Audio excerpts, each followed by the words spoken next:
Is there any advantage in being a Jew? Is there any value in being circumcised? There is great value in every way.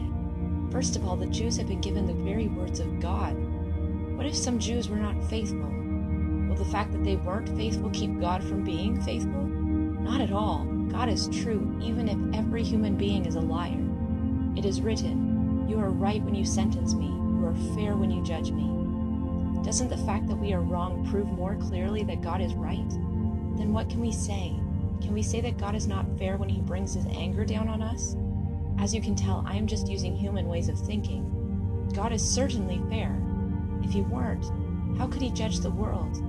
Someone might argue, when I lie, it becomes clearer that God is truthful. It makes his glory shine more brightly.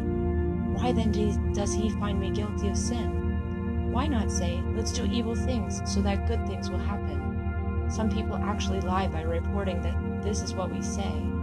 They are the ones who will rightly be found guilty. What should we say then? Do we Jews have an advantage? Not at all. We have already claimed that Jews and Gentiles are sinners. Everyone is under the power of sin. It is written, no one is right with God, no one at all. No one understands, no one trusts in God. All of them have turned away. They have all become worthless. No one does anything good, no one at all. Their throats are like open graves, with their tongues they tell lies. The words from their lips are like the poison of a snake. Their mouths are full of curses and bitterness. They run quickly to commit murder. They leave a trail of harmful actions. They do not know how to live in peace. They don't have any respect for God.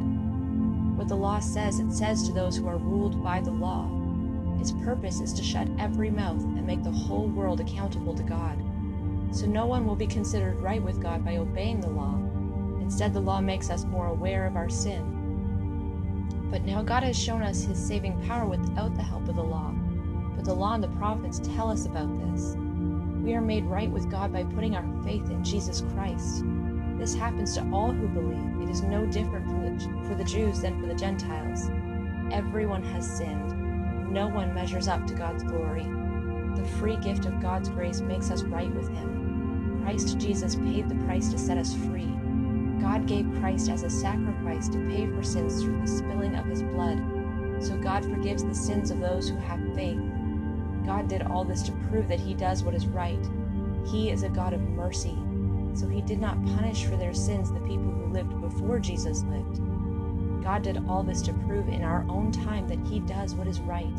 He also makes right with himself those who believe in Jesus. So who can brag? No one. Are people saved by the law that requires them to obey? Not at all. They are saved because of the law that requires faith. We firmly believe that a person is made right with God because of their faith. They are not saved by obeying the law. Or is God the God of Jews only? Isn't he also the God of Gentiles? Yes, he is their God too. There's only one God. When those who are circumcised believe in him, he makes them right with himself. Suppose those who are not circumcised believe in him. Then God also will make them right with himself. Does faith make the law useless? Not at all. We agree with the law.